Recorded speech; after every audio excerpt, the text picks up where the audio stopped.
व अतिम्मुल हज्ज वल उम्रत लिल्लाह, अल्लाह की रजा के लिए हज और उम्रा पूरा करो।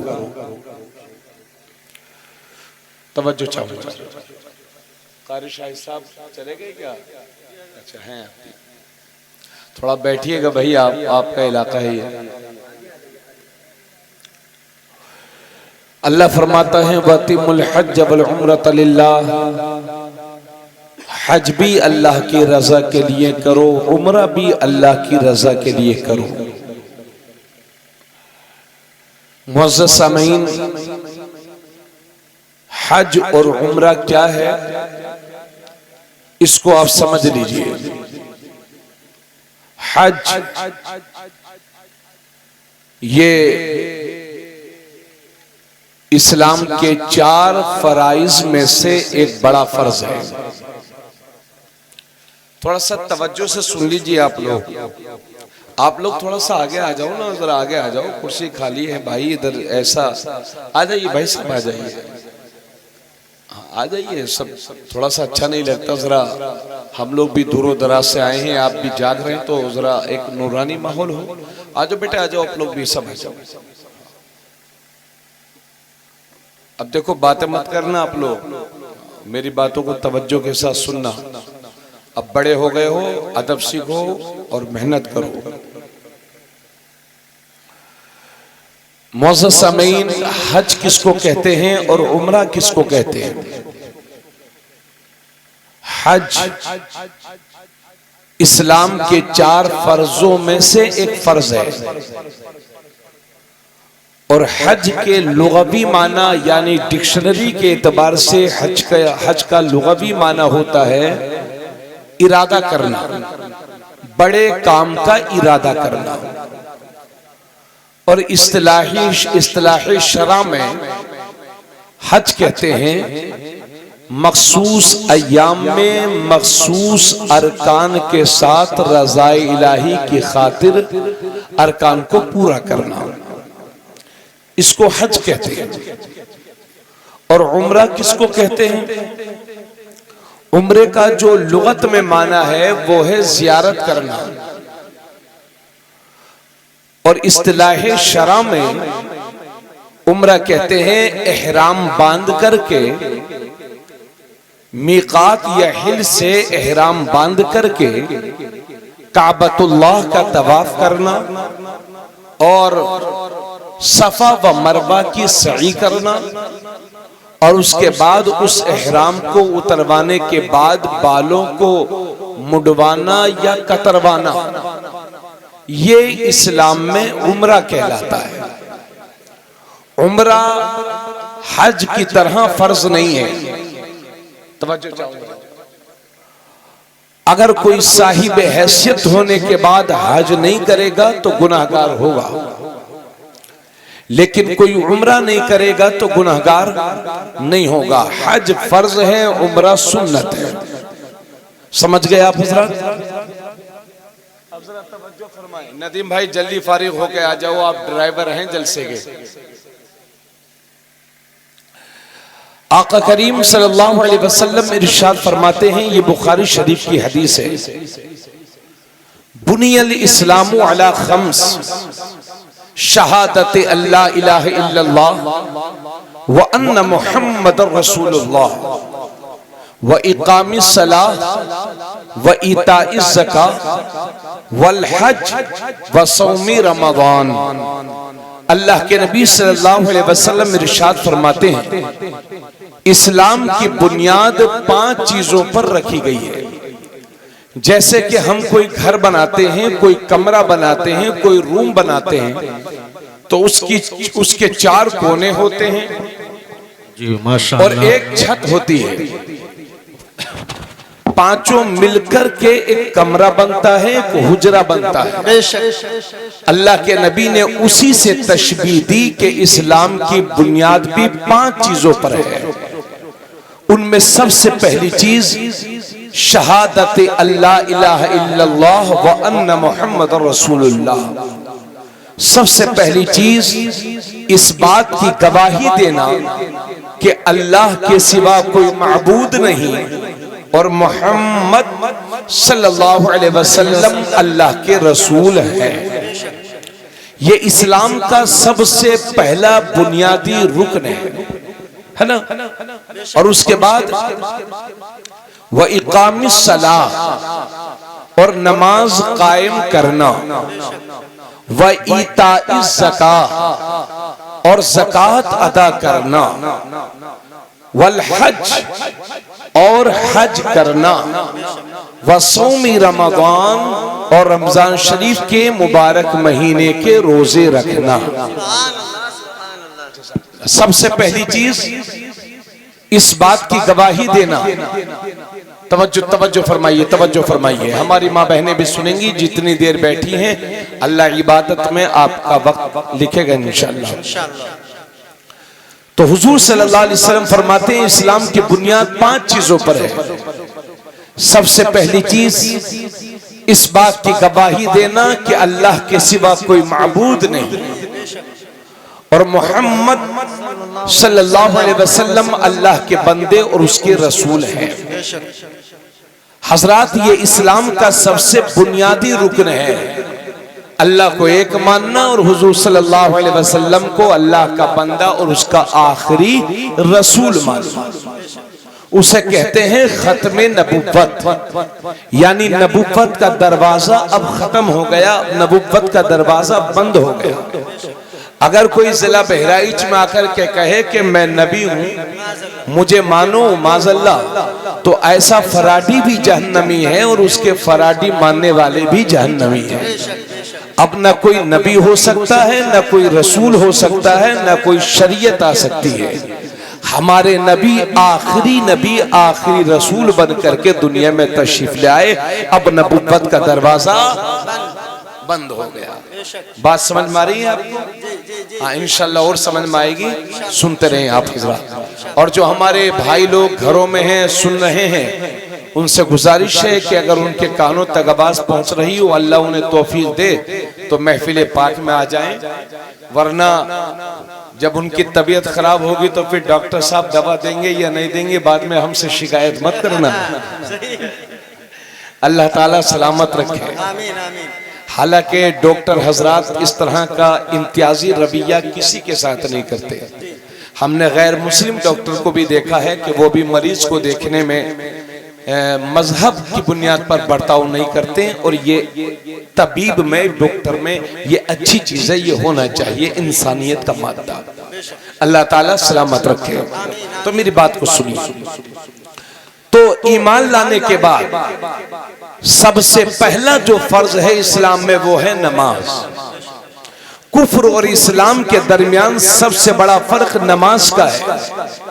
मुशरिक की पहचान यह है कि वो दरबदर झुकता है, और मोमिन की पहचान यह है कि वो सिर्फ खुदा के लिए। नारे तकबीर, नारे रिसालत, खलीफे हुजूर गुलज़ारे मिल्लत मुफ्ती तबरेज़ आलम साहब क़िबला, माशाअल्लाह माशाअल्लाह, बहुत उम्दा, वाह, जिंदाबाद। और नमाज के बाद इस्लाम का दूसरा बड़ा फर्ज है ज़कात। क्या? ज़कात। आप हजरात जानते हैं ज़कात के बारे में?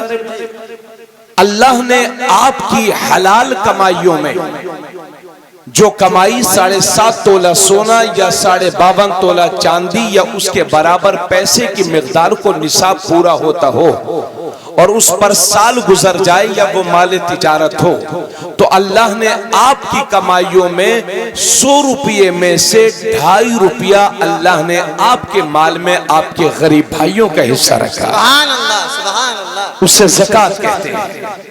और ज़कात के बाद तीसरा इस्लाम का सबसे बड़ा फर्ज है हज। हर साहिब हैसियत, सुन लीजिएगा, इंशाअल्लाह जिंदगी भर दुआएं देंगे। हज किस पर फर्ज है? जिस शख्स को अल्लाह ने इतना नवाजा कि अपने पैसे से, है ना, मक्का शरीफ तक जा सके, और जितने दिन वहां रहे अपने पैसों से अपना खर्च बर्दाश्त कर सके और फिर वापस अपने पैसों से अपने घर तक आ सके और जितने दिन ये वो वहां रहे उसके बच्चों को फाके की नौबत ना पहुंचे। अगर अल्लाह ने किसी को इतना नवाजा है तो उस शख्स पर जिंदगी में एक बार हज करना फर्ज होता है। सुभान अल्लाह। वसौमी रमजान, इसका इको बंद कर दो, सिर्फ आवाज कर दो, है ना? आप बुरा मत जानिएगा, असल में वो शायर थे, मैं तकरीर कर रहा हूँ। हाँ, तो शायर लोग करते रहते हैं, उनकी आदत होती है। बस हमारे लिए ऐसा कर दीजिए कि हम बोलें तो साफ सुनाई दे। तकरीबन 13 साल हो गए तकरीर करने के लिए, हम जाने नहीं कि मैक में क्या क्या सिस्टम होता, बस ये कह देते हैं कि ऐसा कर दो कि आवाज साफ हो जाए। बस अल्लाह सलामत रखे। वसौमी रमजान, और रमजान शरीफ के मुबारक महीने के रोजे।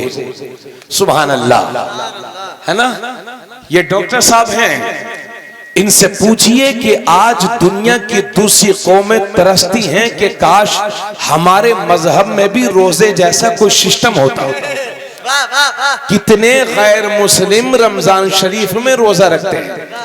कल मैं दरभंगा बिहार से और मैं गोंडा के सफर में आ रहा था, फर्स्ट क्लास एसी में मेरे साथ में एक लड़का बैठा हुआ था जो गोरखपुर का था। तो मैंने कहा भाई साहब कुछ खाएंगे क्या? वो और हम ही थे बस पूरे केबिन में। तो मैंने कहा कुछ खाएंगे क्या? तो बोले नहीं सर, वो आज मैं चाहता हूँ कि आज पेट को खाली रखो।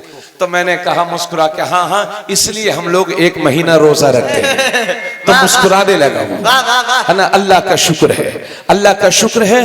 रोजा इंसानी सेहत के लिए बेहतरीन चीज है। इसी वजह से अल्लाह के नबी फरमाते हैं हज करो मालदार हो जाओगे, रोजा रखो शिफायाब हो जाओगे। सुभान अल्लाह, वाह वाह वाह वाह, माशाअल्लाह।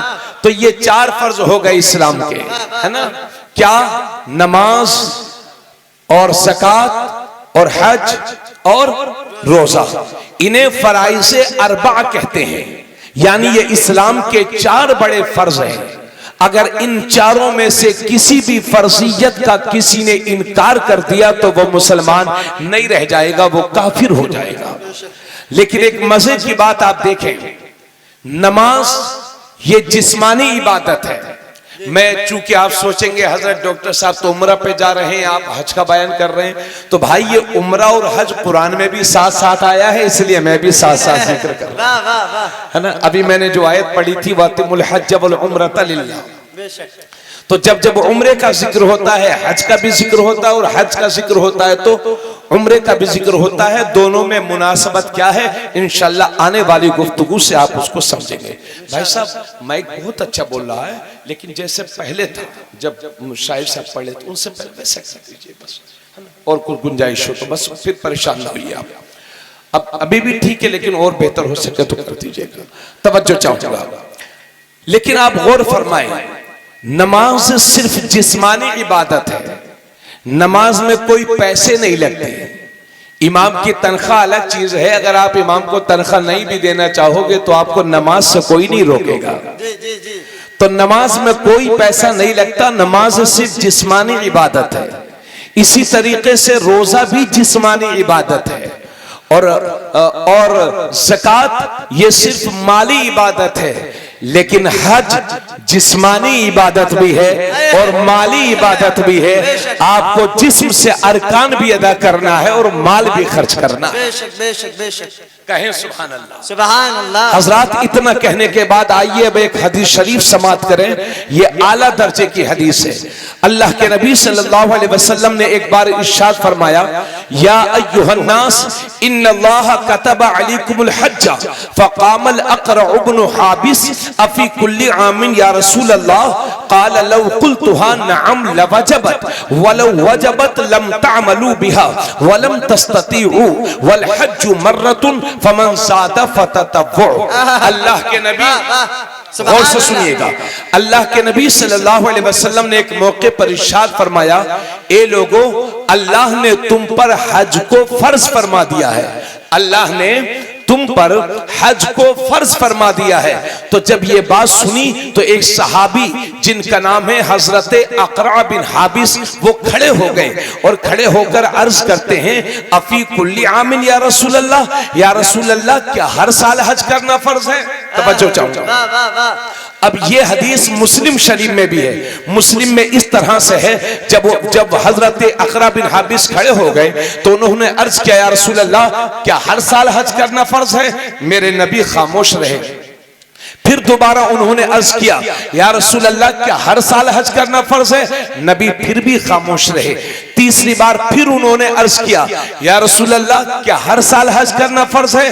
तो तीसरी बार मेरे नबी ने फरमाया, मेरे सहाबी ज्यादा सवाल न किया करो, इसलिए कि पिछली उम्मतें अपने नबियों से ज्यादा सवाल करने की वजह से हलाक कर दी गई है। उसके बाद मेरे नबी फरमाते हैं, मेरे सहाबी तुम बार बार ये पूछ रहे थे, अफी कुल्ली आमिन या रसूल अल्लाह, अफी कुल्ली आमिन या रसूल अल्लाह, या रसूल अल्लाह क्या हर साल हज करना फर्ज है? क्या हर साल हज करना फर्ज है? काल, आका फरमाते हैं, लौ कुल्तुहा नअम, अगर मैं तुम्हारे सवाल के जवाब में हाँ कह देता, लवजबत, तो हर साल हज करना फर्ज हो जाता, वलौ वजबत लम तअमलू बिहा वलम तस्ततीउ, और अगर हर साल हज करना फर्ज हो जाता तो तुम उसकी इस्तिताअत नहीं रखते, उस पर अमल नहीं कर पाते। वल हज्जु मर्रतुन, लिहाजा हज जिंदगी में सिर्फ एक बार फर्ज है। फमन ज़ादा फततव्वु, उसके बाद जब भी हज करेंगे अल्लाह नफली हज का सवाब अता फरमाए। नारे तकबीर, नारे रिसालत, मसलके आला हजरत, खलीफे हुजूर गुलजारे मिल्लत। माशाल्लाह माशाल्लाह, बहुत उम्दा। भाई बात आपको समझ में आ रही है कि नहीं? हम असल में बहराइची नहीं है, हमारी जबान बहराइच नहीं, हम रामपुर के रहने वाले हैं, बरेली शरीफ के आगे, तो हमारी जबान कुछ उधर की है। अब कोशिश कर रहे हैं कि बहराइची भी थोड़ा आना चाहिए, लेकिन अभी अच्छे से बोल नहीं पाते हैं, बोलेंगे तो आप लोग हंसेंगे, इसलिए हम सिर्फ अपनी तरफ की जबान बोल रहे हैं आप हजरात के सामने। कोशिश कर रहे हैं कि कोई लफ्ज भी आपके सरों के ऊपर से न जाए। अब एक हदीस शरीफ दूसरी समात करें। अन अब्दुल्लाह इब्न मसऊद क़ाल क़ाल रसूलुल्लाह सल्लल्लाहु अलैहि वसल्लम ताबिउ बैनल हज वल उम्रा फइन्नहुमा यनफियानिल फ़क़्र वज़्ज़ुनूम कमा यनफिल कीरू खबसल हदीद वज़्ज़हब वल फिद्दा वलैसा लिल हज्जतिल मबरूरति सवाबुन इल्लल जन्नह। अल्लाह के नबी सल्लल्लाहु अलैहि वसल्लम ने इरशाद फरमाया, ताबिउ बैनल हज वल उम्रा, हज और उम्रे को यके बाद दीगरे अदा करते रहो, हज और उम्रा बराबर अदा करते रहो, क्योंकि हज और उम्रा ये दोनों गुनाहों को ऐसे मिटा दिया करते हैं जैसे भट्टी लोहे, सोना और चांदी के मैल को दूर कर देती है, इसी तरह से हज और उम्रे गरीबी को और गुनाहों को दूर कर दिया करते हैं। सुभान अल्लाह, माशाल्लाह, जिंदाबाद जिंदाबाद, बहुत उम्दा। हज और उम्रा गरीबी को, तवज्जो चाहूंगा आप, माशाल्लाह माशाल्लाह माशाल्लाह, हाँ सभी तवज्जो फरमाए। अल्लाह के नबी फरमाते हैं, जैसे भट्टी लोहे, चांदी और सोने के मैल को दूर कर देती है, इसी तरह से हज और उम्रा है ना गरीबी को और मुफलिसी को और गुनाहों को दूर कर दिया करते हैं। उसके बाद अल्लाह के नबी फरमाते हैं, वलैसा लिल हज्जति मबरूरति सवाबुन इल्लल जन्नह, और हज मबरूर का बदला सिर्फ और सिर्फ जन्नत है। नारे तकबीर, नारे रिसालत, मसलके आला हजरत, ज़ायरीन हरमैन शरीफ है। माशाल्लाह माशाल्लाह। हज मबरूर का बदला सिर्फ और सिर्फ जन्नत है। अरे भाइयों, किसे कहते हैं हज मकबूल? ये सबके हज थोड़ी कबूल हो रहे हैं। पूरी जिंदगी दूसरों के खेतों की मैड़ काटते काटते गुजर गई और चला है हज करने, अल्लाह से बंदे के हज को कबूल नहीं फरमाएगा। गरीबों का मार पैसा मार के बैठा है और चला है हज करने, अल्लाह से बंदे के हज को कबूल नहीं फरमाएगा, है ना। दूसरों की जमीनों पर कब्जा करके बैठा है और चला है हज उम्रा करने, अल्लाह से बंदे के हज और उम्रे को कबूल नहीं फरमाएगा। भाई का हक मार के बैठा है और चला है हज करने, अल्लाह ऐसे बंदे के हज को कबूल नहीं फरमाता। तो किसको कहते हैं हज मबरूर? हज मबरूर उस हज को कहते हैं जो अल्लाह की बारगाह में कबूल हो गया हो, जिसे अल्लाह ने कबूल फरमा लिया हो। और हदीस शरीफ में है कि एक हाजी जिसका हज अल्लाह कबूल कर लेता है वो 400 लोगों को शफाअत करा के जन्नत में लेके जाएगा। नारे तकबीर, नारे रिसालत, मसलके आला हजरत खलीफे हुजूर गुलजारे मिल्लत उलमाए अहले सुन्नत। जिंदाबाद जिंदाबाद माशाल्लाह। हज मबरूर उस हज को कहते हैं, सुन लीजिए इंशाल्लाह अच्छा लगेगा। हज मबरूर उस हज को कहते हैं जो अल्लाह की बारगाह में कबूल हो गया हो। इसलिए जब हाजी लोग हज को जाते हैं तो हम लोग क्या कहते हैं? अल्लाह हज मबरूर की सआदत बख्शे, अल्लाह आपके हज को कबूल फरमाए। क्योंकि जा तो बहुत रहे हैं मगर सबके हज थोड़ी कबूल होते हैं। हजरात अभी हमारे मौलाना कारी साजिद साहब माफ करिएगा, मेरा दिमाग कई बार तो आपसे पूछ चुका हूं नाम, और नाम आप मेरे दिल में है माशाल्लाह, अल्लाह सलामत रखे। कारी साजिद साहब ने मुझसे कहा, अभी मैं आया डायरेक्ट मुझे अस्पताल में ले गए। माशाल्लाह बहुत अच्छा अस्पताल बना हुआ है और डॉक्टर साहब ने अपने वालिद साहब के नाम से उसको बनवाया है माशाल्लाह। राहत, हाँ, मरहूम हाजी, वो भी हाजी थे माशाल्लाह, मरहूम हाजी राहत अली साहब, अल्लाह ताला उनके दर्जात को बुलंद फरमाए और डॉक्टर साहब और इनके खानदान वालों के उम्रे का सवाब उनकी भी रूह को अता फरमाए। और उनके नाम से जो मुस्तशफा, जो हॉस्पिटल बना हुआ है, अल्लाह उसके जरिए से लोगों को शिफा अता फरमाए। हजरात ये तो हो गया अमीरों का हज, यानी जिन जो साहिब हैसियत हैं उन पर हज करना फर्ज है। लेकिन मेरे भाइयों एक हज में आपको ऐसा भी बता रहा हूं कि आप गरीब हैं, आपके पास पैसे नहीं हैं, लेकिन अगर आपके माँ बाप जिंदा हैं तो इंशाल्लाह हज का सवाब मिलेगा। यह मिशकात शरीफ की हदीस है, सही है, बिल्कुल सही है। नदीम भाई तवज्जो चाहूंगा, मिशकात शरीफ की हदीस है। अल्लाह के नबी सल्लल्लाहु अलैहि वसल्लम ने इरशाद फरमाया, जो फरमा बरदार बेटा रोजाना एक बार अपने माँ बाप के चेहरे की जियारत करता है तो अल्लाह उसे एक हज मकबूल का सवाब अता फरमाता। सुभान अल्लाह, नारे तकबीर, नारे रिसालत, अज़मत वालिदैन, माशाल्लाह माशाल्लाह, जिंदाबाद जिंदाबाद, अल्लाहु अकबर। एक हज मकबूल का सवाब अता फरमाता है जो अपने माँ बाप के चेहरे को एक बार मोहब्बत के साथ देखा करता है। सुभान अल्लाह सुभान अल्लाह। तो मेरे भाइयों अगर आप गरीब हैं लेकिन आपके माँ बाप जिंदा हैं तो अल्लाह हज का सवाब अपने माँ बाप की खिदमत कर लीजिए, आपको घर में ही अता फरमाएगा। सुभान अल्लाह सुभान अल्लाह। अल्लाह ने माँ बाप के चेहरों की जियारत में हज मकबूल का सवाब रखा है और वो भी हज मकबूल। आका ने फरमाया हज मकबूल का सवाब मिलेगा, यानी वो हज जो अल्लाह की बारगाह में कबूल हो गया हो।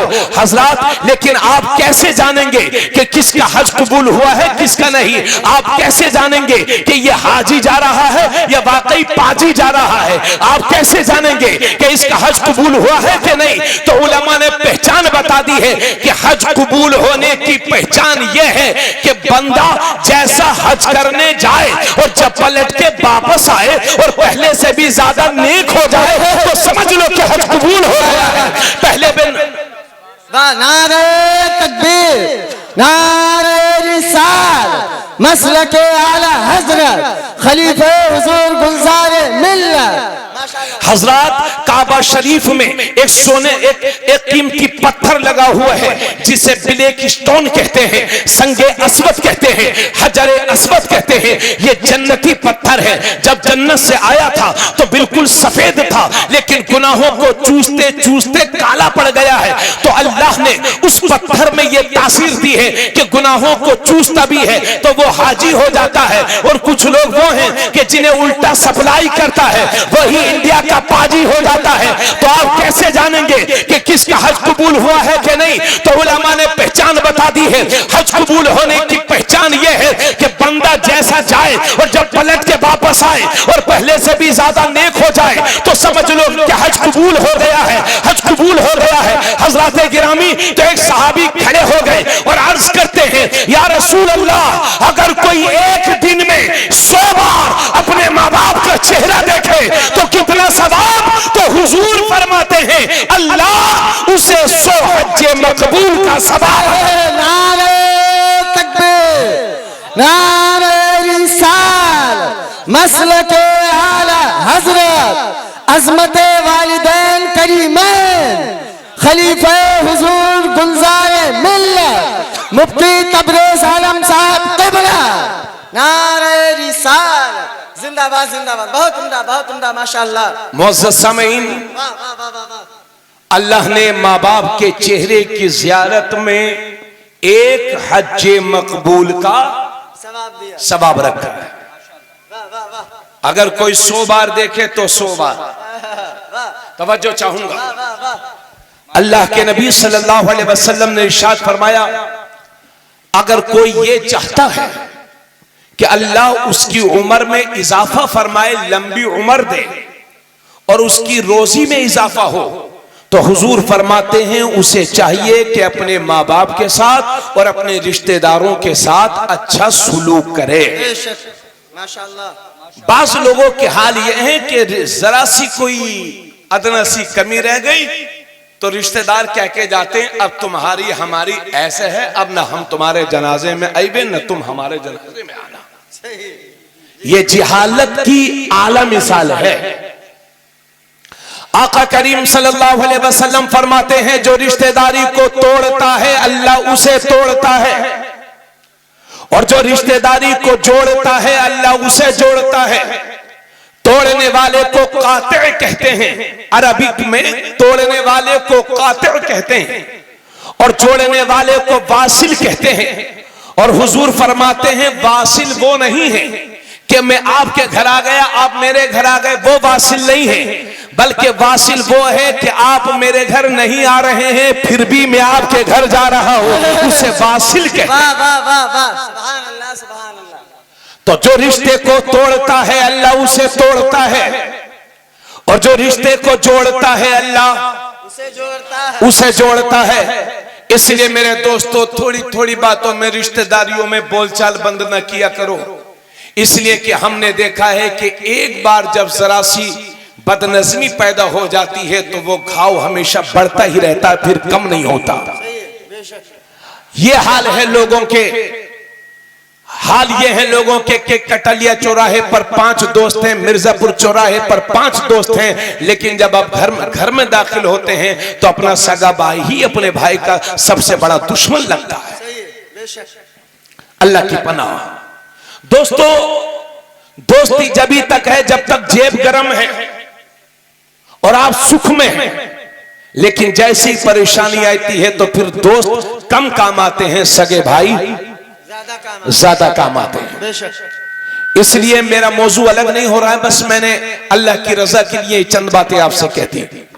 एक हदीस शरीफ और है, अल्लाह के नबी सल्लल्लाहु अलैहि वसल्लम इरशाद फरमाते हैं जो शख्स रोजाना अपने माँ बाप के लिए दुआ करता है तो अल्लाह उसकी रोजी में इजाफा फरमाता है। सुभान अल्लाह। अल्लाह उसकी रोजी को ज्यादा करता है। ज्यादा का लफ्ज है, सिर्फ बरकत का लफ्ज नहीं है। बेशक बेशक। बात समझिए, बुखारी शरीफ की हदीस, अल्लाह के नबी सल्लल्लाहु अलैहि वसल्लम इरशाद फरमाते हैं कि जो रोजाना अपने माँ बाप के लिए दुआ करता है तो अल्लाह उसकी रोजी में इजाफा फरमाता है, और जो रोजाना अपने माँ बाप के लिए दुआ करना छोड़ देता है अल्लाह उसकी रोजी में कमी अता फरमाता है। अगर माँ बाप जिंदा हैं तो उनकी सेहत याबी की और लंबी उम्र की दुआ करो, अगर वो दुनिया से चले गए हैं तो उनकी मग़फ़िरत की दुआ करो। सुभान अल्लाह सुभान अल्लाह। रोजाना किया करो। अल्लाह का शुक्र है मेरे माँ बाप दोनों दुनिया से चले गए। अल्लाह का शुक्र है कि मैं रोजाना अपने वालिदैन के लिए दुआएं मग़फ़िरत करता हूँ। अल्लाह का शुक्र है, और मैं करता हूँ, भले जब भी मैं दुआ करता हूं तो अपने माँ बाप के लिए करता हूं, लेकिन रोजाना करता हूं, मुझे यकीन है। हजरत माँ बाप के ताल्लुक से एक बात आ गई तो जरा एक हदीस शरीफ, ये तिरमिज़ी शरीफ की है, इसे सुन लीजिए, इंशाल्लाह अच्छा लगेगा। उसके बाद इंशाल्लाह फिर पलटकर हज और उम्रे का बयान करेंगे, और अगर मौका मिला तो थोड़ी देर आपको इमाम हसन हुसैन की शान भी इंशाल्लाह सुना देंगे। हाँ, आप लोग चाहेंगे तो। हजरत तिरमिज़ी शरीफ की हदीस है, आका करीम सल्लल्लाहु अलैहि वसल्लम फरमाते हैं कि 3 दुआएं ऐसी हैं जो कभी रद्द नहीं होती, उनके कबूल होने में कोई शक नहीं है। सलासु दावातिन मुस्तजाबातुन लहुन्ना ला शक्क फीहिन्ना, ये हदीस के अल्फाज हैं। 3 दुआएं ऐसी हैं जो कभी रद्द नहीं होती, अल्लाह की बारगाह में वो कबूल होती है। उनमें सबसे पहली दुआ दावतुल मजलूम, वाह वाह वाह वाह, मजलूम की दुआ कभी रद्द नहीं होती। अगर हमने किसी पर जुल्म किया है तो हम जालिम कहलाएंगे, और जिस पर जुल्म हुआ है वो मजलूम कहलाएगा। अगर हम किसी पर जुल्म करेंगे तो बदले में वो हमें दुआएं नहीं देगा, बद्दुआएं देगा। बेशक बेशक। अमा हाँ, मजलूम बद्दुआ ही करते हैं। अगर इस भरी दुनिया के अंदर कोई ऐसा मजलूम है, मैंने यही देखा है कि मजलूम बद्दुआएं करते हैं, लेकिन मैं इंसानी तारीख में एक ऐसी शख्सियत को भी जानता हूं जो दुश्मनों के पत्थर खा रहे हैं फिर भी पत्थर मारने वालों को दुआएं दे रहे हैं। वो है तुम्हारे नबी की। नारे तकबीर, नारे रिसालत, मसलके आला हजरत, खलीफे हुजूर गुलजारे मिल्लत, माशाअल्लाह, जिंदाबाद जिंदाबाद। ताइफ के मैदान में उबाश किस्म के लोग लोंडे लफांडी पत्थर मार रहे थे। जो नालैन हमारे सरों का ताज है वो जख्मों से खून से भर जाया करती थी। फरिश्ते अर्ज करते थे या रसूल अल्लाह, सहाबा कहते थे या रसूल अल्लाह, आप एक बार इनके लिए दुआए हलाकत कर दीजिए। तो जब सहाबा का इसरार बढ़ा तो मेरे नबी ने दुआ की। दुनिया समझ रही थी कि नबी अब दुआए हलाकत करेंगे और पत्थरों की बारिश होगी, लेकिन जब ज़बाने नबी खुली तो इस तरह से, अल्लाह मेरी कौम को हिदायत दे, ये मुझे समझ नहीं पा रहा। वाह वाह वाह, सुभान अल्लाह, वाह, जिंदाबाद जिंदाबाद, माशाअल्लाह। तो मजलूम की बद्दुआ कभी रद्द नहीं होती। अगर आपकी जिंदगी में कभी कोई ऐसा मोड़ आ जाए, अल्लाह ना करे, कि करोड़ों का कारोबार कर्ज में डूब जाए, और जिस घर के जिस घर में सब लोग सेहत याब थे, उस घर में अक्सर लोग बीमार रहने लगे, और जिस घर की बड़ी इज्जत थी लेकिन आज कोई पूछने वाला नहीं है, अल्लाह ना करे अगर इस तरह के कभी हालात पेश आ जाएं, तो खुदा के वास्ते 1 मिनट रुक के सोच लेना कि हमने किसी पर जुल्म तो नहीं किया है। इसलिए कि मजलूम के दिल से निकलने वाली आहें हिमालय जैसे मजबूत पहाड़ को भी लर्जा देती हैं। हजरात, हमने बड़े बड़े लोगों को देख लिया है अपनी इस छोटी सी जिंदगी में, जिस जमाने में कभी उनकी तूती बोलती थी लेकिन लोगों पर जुल्म किया, आज उनके हाल ये हैं कि कोई उनको खैरियत पूछने वाला उनका नहीं है। एक मिसाल नहीं, उसकी कई सारी मिसालें आप हजरात मुझसे बेहतर जानते होंगे। आगे बढ़े। दावतुल मुसाफिर, आका फरमाते हैं मजलूम की दुआ या बद्दुआ कभी रद्द नहीं होती, और मुसाफिर की दुआ भी कभी रद्द नहीं होती। आप यहां से मुंबई जा रहे हैं, अपने काम के लिए जा रहे हैं, अपने बिजनेस के लिए जा रहे हैं, अपने काम से जा रहे हैं, लेकिन आप सफर में हैं, सफर में जाया करें तो दुआएं करते रहा करें, इसलिए कि मुसाफिर की दुआ को अल्लाह टालता नहीं है। बेशक, सुभान अल्लाह। और वो सफर जो अजमेर शरीफ की तरफ हो, वाह वाह वाह, वो सफर जो कलियर शरीफ की तरफ हो, वो सफर जो मदीना शरीफ की तरफ हो, वाह वाह, उस सफर में की हुई दुआ कैसे रद्द हो सकती है? इसलिए ये जो वहाबी बदअकीदा लोग हैं जो कहते हैं मज़ारों पे जाके क्या मिलेगा, अरे भाई सफर है, जब आम सफर की दुआएं रद्द नहीं होती तो अल्लाह वालों के मज़ारों की तरफ जो सफर किया जाता है उसमें की हुई दुआ कैसे रद्द हो सकती है? वाह वाह वाह।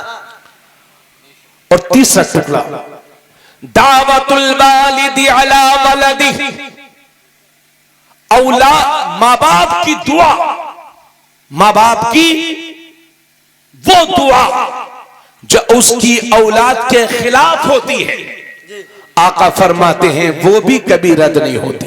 अल्लाह, आप हजरात सुन नहीं रहे क्या? सुन ले। सुना जंगल रात अंधेरी छाई बदली काली है, सोने वालों जागते रहियो चोरों की रखवाली है। वाह वाह वाह, क्या कहना। बेशक तवज्जो बेशक, चाहूंगा, ये शेर आला हजरत ने, डॉक्टर साहब कोई नहीं सो रहा है, लेकिन मैं चाह रहा हूं ये अच्छे से बेदार हो जाए। इसलिए कि ऐसा भी होता है कि लोग रेलवे स्टेशन पर बैठे रहते हैं, ट्रेन आती है और चली जाती है, उसी में इनका टिकट भी था। ट्रेन पहुंची मुरादाबाद, भाई साहब बैठे हैं लखनऊ ही में, क्योंकि ये जाग तो रहे थे मगर इनका दिमाग हाजिर नहीं था। हाँ, तो दिमाग की हुजूरी चाहता हूं, है ना, तवज्जो चाहूंगा। आका करीम सल्लल्लाहु अलैहि वसल्लम फरमाते हैं माँ बाप की दुआ जो उसकी औलाद के खिलाफ होती है वो भी कभी रद्द नहीं होती। और हदीस शरीफ में लिखा है कि जब माँ बाप अपनी औलाद के लिए दुआ के लिए या बद्दुआ के लिए अपने हाथों को उठाते हैं तो खुदा की रहमत के दरमियान और माँ बाप के हाथों के दरमियान जितने पर्दे होते हैं वो सब हटा दिए जाते हैं। अगर माँ बाप दुआ कर दें तो वो भी कबूल होती है और बद्दुआ कर दें तो वो भी कबूल होती है। हजरत नदीम भाई और हजरत के इसमें ग्रामी कारी हुकूमत साहब, माशाल्लाह। हाँ, आप हाँ, अरे हमारे पुराने जाने पहचाने माशाल्लाह, इत्तेफाक से नाम ज़हन में नहीं था। कारी हुकूमत साहब तवज्जो चाहूंगा, भाईजान कारी शाहिद साहब, हजरत आपकी भी तवज्जो चाहूंगा, सब लोगों की तवज्जो चाहूंगा। आका करीम सल्लल्लाहु अलैहि वसल्लम ने फरमाया माँ बाप की बद्दुआ या दुआ कभी रद्द नहीं होती। अगर वो दुआ भी कर दें तो भी कबूल और बद्दुआ कर दें तो भी कबूल। माँ बाप की दुआ से औलाद आबाद हो जाती है, माँ बाप की बद्दुआ से औलाद बर्बाद हो जाती है, बर्बाद हो जाती है। मेरे साथ मिल के बोलिए, माँ बाप की दुआ से औलाद आबाद हो जाती है और माँ बाप की दुआ से बद्दुआ से औलाद बर्बाद हो जाती है, बर्बाद हो जाती है। हजरत ये बिल्कुल मेरे साथ में वाकया पेश आया हुआ है। मैं मिंबर रसूल पर बैठा हूं। जब मैं बरेली शरीफ में पढ़ाता था तो तिरमिजी शरीफ की इसी हदीस को मैं पढ़ा रहा था और तकरीबन 25 से 30 नौजवान कमरे में बैठे हुए थे और दौरे हदीस आखिरी जमात के वो तलबा थे। तिरमिजी शरीफ की यही हदीस जब मैं पढ़ा रहा था तो मैंने 2-3 बार कहा कि माँ बाप दुआ कर देते हैं तो औलाद आबाद हो जाती है और माँ बाप बद्दुआ कर देते हैं तो औलाद बर्बाद हो जाती है। जब 2-3 बार कहा तो एक बिहार का लड़का शर्माते हुए मुस्कुराते हुए बोला कि हजरत हमारे गांव में तो एक आदमी है, पहले वो साइकिल से चलता था, उसकी माँ ने उसे गालियां देना शुरू की, बद्दुआ देना शुरू की, तो उसने मोटरसाइकिल खरीद ली और जब मोटरसाइकिल उसकी माँ ने देखी तो और ज्यादा बद्दुआ करने लगी तो उसने कार खरीद ली। अब ये प्लाट वो प्लाट, अब बच्चा मुस्कुरा भी रहा है और शर्माते हुए बता भी रहा है। यानी माँ बाप माँ बद्दुआ कर रही है, औलाद को तो बर्बाद होना चाहिए, वो बिहार में आबाद कैसे हो रहा है? यकीन जानिए जब उस बच्चे ने ये सवाल किया तो मुझ पर सख्ता तारी हो गया और मैं सोचने लगा परवरदिगार आलम इस बच्चे को जवाब दूं तो क्या दूं। मगर वो शहर था आला हजरत का, मदरसा था मुफ्ती आजम का, फैजाने ताजु शरिया जारी हुआ। मैं सोच ही रहा था कि क्या जवाब दूं। इतने में बंगाल का एक लड़का उस बिहार वाले से बोला, अरे पागल, माँ दिल से बद्दुआ ही कब करती है? माँ की जबान पर कुछ और होता है और माँ के दिल में कुछ और। नारे तकबीर, नारे रिसालत, मसलके आला हजरत, अज़मते वालिदैन करीमैन, खलीफे हुजूर गुलज़ारे मिल्लत। जिंदाबाद जिंदाबाद, बहुत उम्दा, जिंदाबाद जिंदाबाद, वाह वाह, हक है हक है। मैं कोरोना काल में उत्तराखंड में एक जगह तकरीर करने गया। छोटी सी महफिल थी, एक घर में महफिल थी, चेहलुम की महफिल थी। तो मैंने माँ बाप के ताल्लुक से भी अर्ज किया। तकरीर के बाद एक बुजुर्ग मुझे मिल गए वहां पर। उनकी उम्र तकरीबन 80 बरस रही होगी। मुझसे कहते मौलाना साहब इधर आओ, हमारी तरफ मौलवी साहब कहते मौलवी साहब इधर आओ। मैंने कहा जी दादाजी बताइए।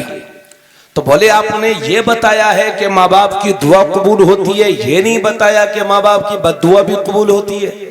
मैंने कहा नहीं दादा, मैंने बताया लेकिन शायद आपके कानों तक मेरी बात पहुंच न सकी। तो कहते हैं हाँ ये वाकया मेरे साथ हुआ है। उसके बाद कहने लगे मौलाना साहब मेरे एक लड़का है जिसने मुझे इतना सताया कि मुझे रोने पर मजबूर कर दिया, और जब मैं हज करने जाने लगा तो मैंने अपने उलमा से सुन रखा था कि काबा शरीफ पर जब पहली नजर पड़ती है तो जो भी दुआ करो वो कबूल होती है। वो बुजुर्ग कहने लगे जब मैं हज करने गया और काबा शरीफ पर मेरी पहली नजर पड़ी तो मैंने दुआ की अल्लाह मेरी उस लड़के की नस्ल ही को खत्म कर दे। कहने लगे उसने पहली शादी की तो उससे कोई औलाद नहीं हुई, और दूसरी शादी की तो उससे 2-3 लड़कियां ही लड़कियां हैं, और आप जानते हैं इंसानों में न सब लड़के से चलता है लड़की से नहीं। सिर्फ मेरे नबी ही दुनिया में एक ऐसी शख्सियत हैं कि जिनका खानदान उनके बेटे से नहीं बल्कि उनकी बेटी सैयदा फातिमा ज़हरा से चला है। सुभान अल्लाह, सुभान अल्लाह, सुभान अल्लाह। कहने लगे मौलाना साहब अब वो इस लायक ही नहीं है कि कोई तीसरी शादी कर सके, खुद बीमार रहता है, यानी नस्ल ही खत्म। यह है बूढ़े बाप की बद्दुआ का नतीजा। लेकिन मैंने भी सर पकड़ लिया, कहा तो नहीं लेकिन दिल ही दिल में सोचने लगा कि दादाजी काबा देख करके भी आपको बद्दुआ ही याद आई थी, काश उसी जबान से अपनी औलाद के लिए दुआ कर देते तो उसका भी मुकद्दर संवर जाता, आपका भी बेड़ा पार हो जाता। बेशक बेशक, सुभान अल्लाह, सुभान। इसलिए मेरे अजीजों अगर आपकी औलाद आपको कितनी भी तकलीफ दे कभी अपनी औलाद के लिए बद्दुआ मत करना, क्योंकि 1000 दुश्मन मिलकर के आपका कुछ नहीं बिगाड़ सकते, मगर माँ बाप की जबान से निकले हुए बद्दुआ के 2 जुमले आपकी पूरी जिंदगी को बर्बाद कर सकते हैं। और ये लोगों अपने माँ बाप को इतनी तकलीफ मत देना कि वो तुम्हें बद्दुआएं देने पर मजबूर हो जाए। अल्लाह ताला डॉक्टर साहब के वालिद साहब अल्लाह ताला उनकी भी मगफरत फरमाए, दर्जात को बुलंद फरमाए। आमीन आमीन। यकीनन हर इंसान की कामयाबी में उसके बाप का बहुत बड़ा हाथ होता है। मैं खुद अल्लाह का शुक्र है मेरे वालिद गिरामी पोस्टमैन थे। आप जानते हो कि देहात के पोस्टमैन अनपरमानेंट होते हैं। उन्होंने मुझे बड़ी मेहनत से पढ़ाया। कई मौके तो ऐसे आए कि घर में कुछ पैसा नहीं था, अनाज बेचा, मुझे दिया और मुझे भेजा। अल्लाह का शुक्र है हम दोनों भाई हैं। मुफ्ती साहब जानते हैं अल्लाह ने हमारे दूसरे भाई को भी आलिम बनाया है, तो हमारे पीछे हमारे माँ बाप की मेहनतों का नतीजा है। डॉक्टर साहब की कामयाबी के पीछे इनके वालिद गिरामी की दुआएं और उनकी मेहनतें हैं। अल्लाह ताला इन्हें भी सलामत रखे और इनके वालिद मरहूम के दर्जात को बुलंद फरमाए। आप हजरात थके तो नहीं है? बोलो भाई।